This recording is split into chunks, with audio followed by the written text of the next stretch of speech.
On today's episode of Time About the Movies, a couple big high-profile releases for President's Day weekend 2012, including Nicolas Cage returning to the role of Ghost Rider with the help of the guys who made Crank. Surely this could work, right?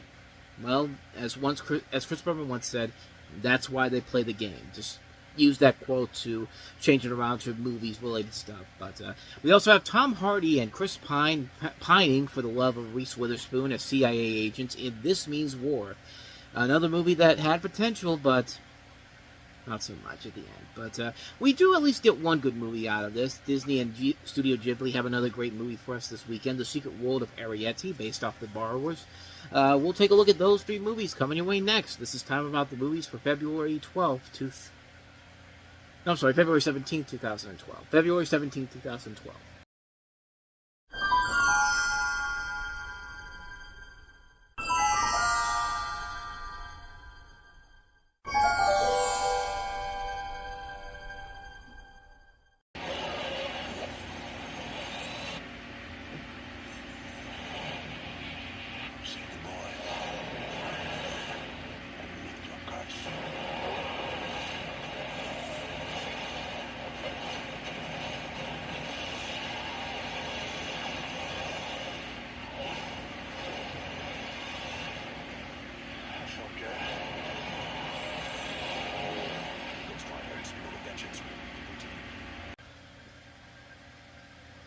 How did you screw this up?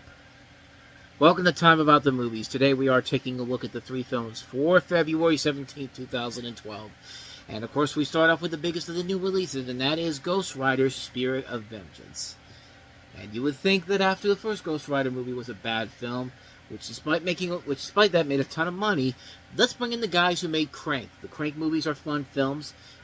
This can't possibly fail by any means necessary. I mean, it seems like this is the perfect mentality for how to do a Ghost Rider movie with those guys on board.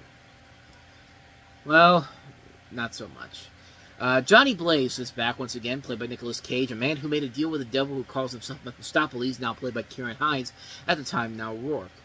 He's on the run to make sure no one is harmed by his alter ego, the Ghost Rider, and he's approached by a monk named Moro, played by Idris Elba, who tells him that he can help be free of the Rider, but first he needs Johnny's help to protect the boy, which Rourke has plans for, to help him take human form. And yeah, like, you expect a sequel with people who could clearly have fun with the material with the Crank movies to make a good movie out of this, but no. Oh my god, is this movie bad.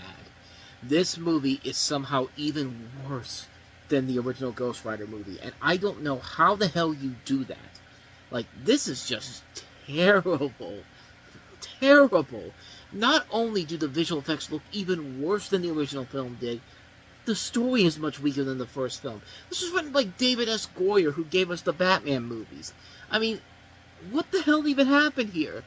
Nicolas Cage, do I even need to say anything about his performance? I mean, at least in the first one he's trying, but here, he does not give zero fucks in his performance at all. Like, Cage keeps making the argument that he's wanted to be a superhero for years now, but he has never shown that he is willing to go all in on this. I mean, like, this is the guy that was going to be Superman at one point.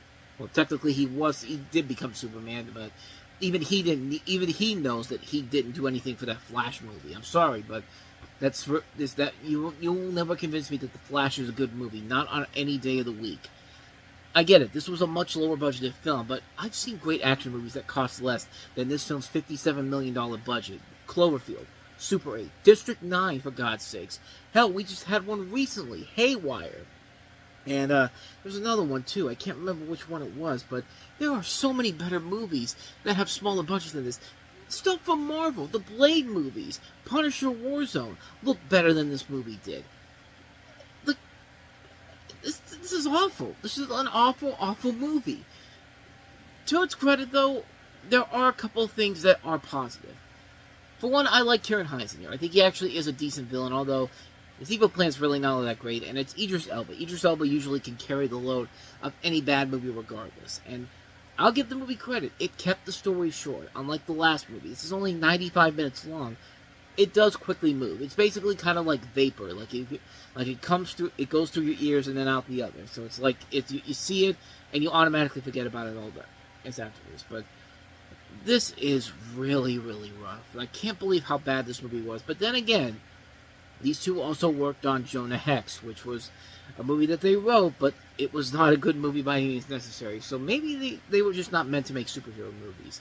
I think that's probably what the biggest problem with the movie is that nobody really wants to make a Ghost Rider movie that actually is kick-ass. Like, this should have been a much better movie than the horrible first film, but it makes me want to give the first movie pennant for being better than this piece of garbage here.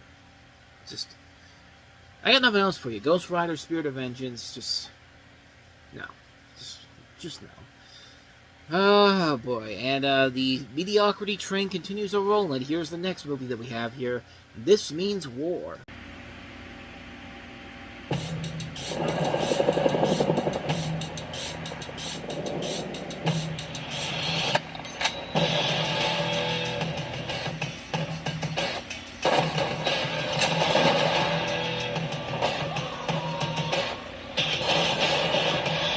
Friend. I trust you. I know that you would take a bullet for me. I would for you as well. What were you doing on the computer? Photographed my girl. I was doing the same thing. You want to see her? Yeah, 3. 1, 2, 3. That's Lauren Scott. I feel weird about dating 2 guys at once. You think Gloria Steinem got arrested and sat in a jail cell so you could act like a little bitch? I think I'm going to hell. Get out there. You get flexible.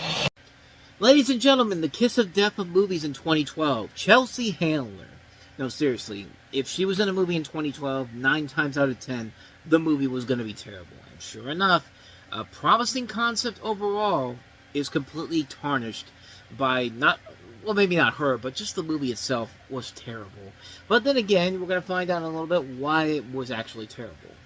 But you follow best friends and CIA agents, FDR, played by Chris Pine, and Tuck Hansen, played by Tom Hardy, who discover that they are dating the same woman, played by Reese Witherspoon. And they're going after a guy played by Till Schreiber. The villain is the villain in this. And you also have Angela Bassett in here. Rebel Wilson also has a cameo in here. Jenny Slate. As I mentioned, Chelsea Handler, Abigail Spencer, Rosemary Harris. So there are good people in this movie. This was originally written as a film that was supposed to be a Martin Lawrence venture. I mean, it was written back in 1998, just after the Martin Lawrence show ended, but I guess the film kind of fell out of production when Lawrence was having his problems behind the scenes, and, when he... I don't know if this was before... It was 1998 was before or after he had that incident where, he got naked and started... what was it? He had, guns out in front...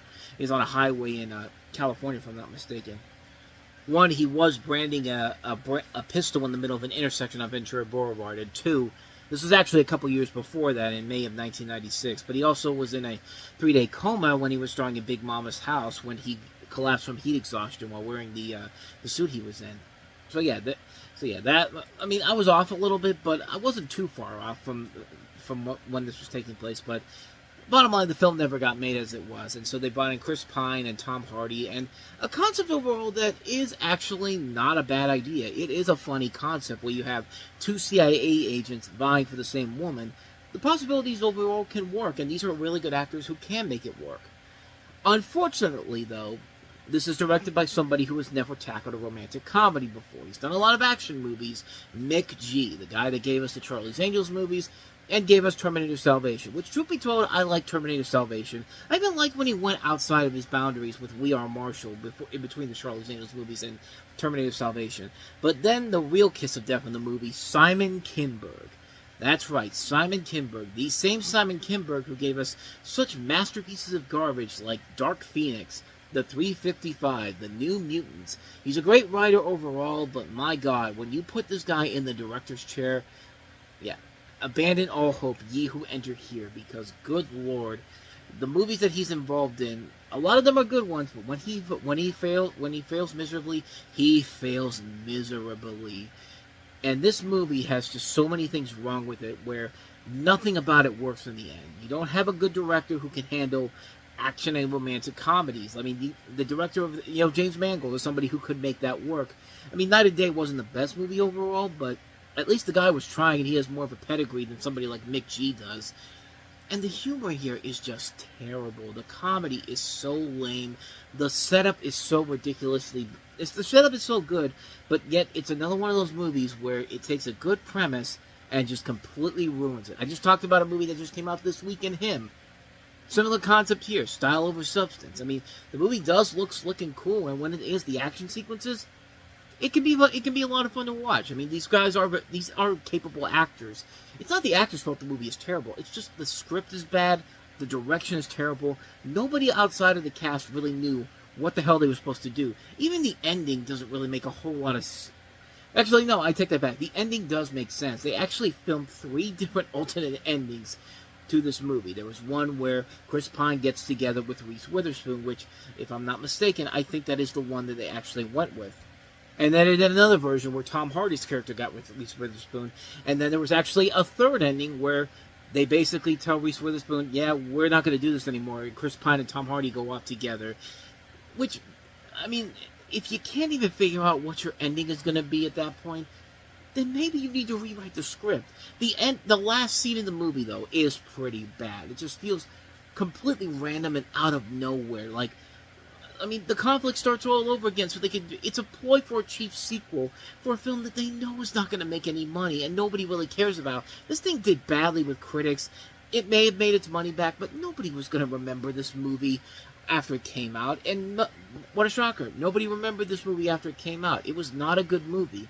It was a terrible film. It wasn't funny. It was a waste of these good actors.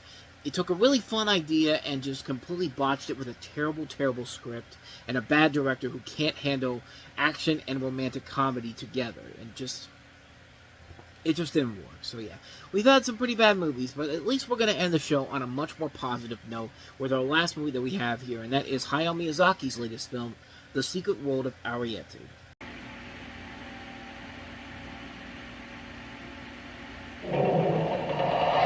Arrietty, make sure you hold on tight. Papa, did you see that? That's my girl. My mother, father, and I are all borrowers.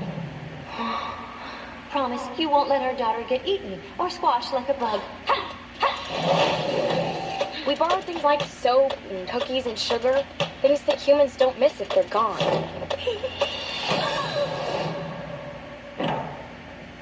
We've been seen, and borrowers aren't supposed to be seen. No, wait. Don't go. The boy knows that we're here. What? Are we safe? I really don't think he intends to hurt us. Once a borrower has been seen, the human's curiosity can't be stopped. My mother used to tell me stories about the little people who lived under the floors. Was that you? Maybe we could be friends? Strange things have been happening here, and I know why. Tell me, Sean, have you ever seen any little people in your room? Can't say that I have. There you are. Mother's been taken. We have to go help her. Aren't you scared? Sometimes you have to fight for the things that are worth fighting for. We will find her.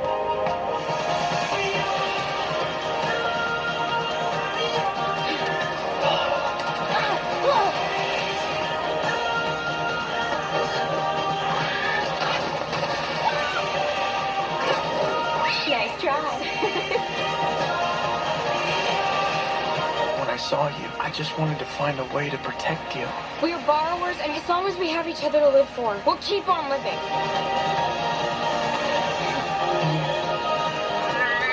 Arrietty, I'll never forget you. I wonder what's taking Papa so long. Why is my first thought always that he got eaten by the cat? What's wrong with me? Well, considering that Amy Poehler and Royal Arnett, who were married at the time of this movie's making, she's probably glad that she would probably be glad if she got eaten by the cat. But yeah, this was a couple years before they eventually split. But I said that this was a Hayao Miyazaki directed film, and I was completely wrong on that. He did write this, but I think this was right after he had retired with Ponyo as his last movie as a director, before eventually coming back with The Boy in the Huron, if I'm not mistaken. But But he did write the script for this. This is, of course, based off of The Borrowers, of course, which has been readapted into several different movies that we've kind of talked about on the show. We talked about the John Goodman one from '98. There's also one made for TNT back in the day. I think there was actually another one that was made around this time period, but I don't think it was ever released to theaters. But in this movie, you have a young borrower named Arrietty who befriends a human boy while trying to avoid being detected by the other humans. Specifically in this case, I believe it's his aunt, played by his great aunt, played by Carol Burnett. In the dub version, as I mentioned, Amy Poehler and Will Arnett star as the couple in the tiny couple in this, and the young Arrietty is played by Bridget Mendler, and the young boy is David Henry from Phil of the Future. It was Phil of the Future, right? Yeah, Phil of the Future. No, it's Wizard of Waverly Place, but he's notable as Ted's future son on How I Met Your Mother. You also have Moses. Why can I not say this guy's name? Moses Arias from Hannah Montana. And what's notable about these particular dubbings of this is that in the English version, there's a couple of other notable names you'll notice. Arrietty's played by Saoirse Ronan, who of course went on to star in Atonement and also in Brooklyn. Olivia Colman, who went on to win the Oscar for The Favorite a couple years later. Mark Strong, you know who he is, a great action character actor. But most notably, this was actually the film debut for Tom Holland, who plays Sho in the English dub version. I don't think I need to tell you what Tom Holland would eventually go on to do. He would later go on to star in stuff like The Impossible, and then of course in The Heart of the Sea, and then of course he would follow that up by playing Spider-Man in the Marvel Cinematic Universe. So yeah, there you go. Take that for what you will.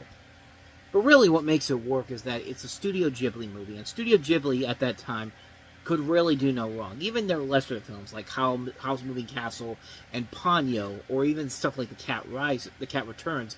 I mean, they're not bad movies, but they're certainly pale in comparison to some of their masterpieces like Spirited Away and also My Neighbor Totoro. Yeah, they very rarely made any really bad movies. The worst thing came later on down the road when they made the jump to CG with what was that movie? Trying to remember it without having to look it up. It was like a movie about a rock band or something like that. I think I'm gonna have to look it up. Earwig and the Witch. I thought I remembered the name of it, but yeah, that's the worst thing they've ever done. And really, it's not their fault. They just aren't meant to do CG the way they did with that particular movie, because they would eventually come back with The Boy and the Heron after that.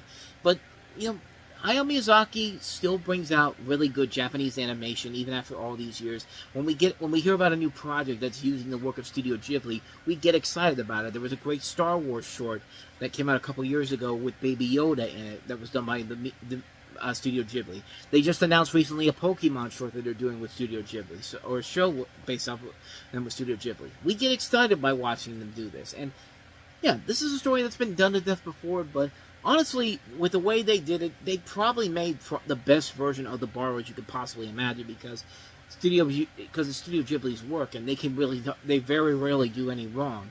And the movie works very well. The animation is great. The voice acting is really good. The dubbing work is actually very well done. And it's a very engaging storyline and a film that works overall. It's a really good film. Not much more I can really say to it that hasn't already been said already, man. Secret World of Arrietty, fantastic, fantastic film. Great to check out. If you love Studio Ghibli's work, you're going to love the hell out of this one. And thus, with all that said, we wrap up another edition of Time About the Movies. Next time we meet, we take a look at 5 more movies that will wrap up February 2012, including Act of Valor, a film that was made with people who actually were involved in the military. Does that make for a good movie, though? We'll take a look and see for ourselves. We also have Tyler Perry stepping out of his Medea role with a serious drama called Good Deeds. We have David Wayne following up his directorial efforts with Wet Hot American Summer and Role Models, reuniting with Paul Rudd, and this time with Jennifer Aniston in the comedy Wanderlust. Amanda Seyfried's back with a new thriller, Gone. And we also have Sean William Scott in probably the best hockey comedy we've seen since, I was going to say Happy Gilmore, which technically isn't a hockey comedy, but kind of is, but let's just say the D2 the Mighty Ducks. Let's just go with that. Goon. And I know I'm probably thinking I'm missing some hockey comedies since then, but That's the best one. That's the only one I can think of between this and Goon. But Goon is a very funny movie, and we'll take a look at that. 5 films to take a look at to wrap February 2012 up on the show. Looking forward to getting to that one tomorrow, so stay tuned for that. But in the meantime, thank you so much for watching this. I hope you enjoyed it. If you did, please do me the honor of going ahead and hitting that like button, that subscribe button, and that notification button. And also, don't forget to check out our playlist, and don't forget to check out the last episode we did. Now, with all that said, whether it's in the past, the present, or the future, I will see you at the movies. Take care.